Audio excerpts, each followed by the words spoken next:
Hey guys, and welcome back to another tutorial. In this video I'm gonna show you how to go live with a pre-recorded video on TikTok. But before we start, don't forget to hit the like and subscribe buttons to watch all the upcoming videos. And let's dive in.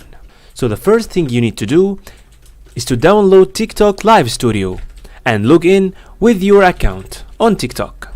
The second thing, you can choose here whether you want it landscape or portraitscape. Anything you want. Let's say I want it landscape. After that, here you can hide this goal icon and you can turn on your camera, display capture, images and all these stuff. After you prepare all these settings, all you need to do is to click on this button, record, like this. Now it's recording my screen. After I finish recording, I need to click again on this record icon. After that, the video has been saved here.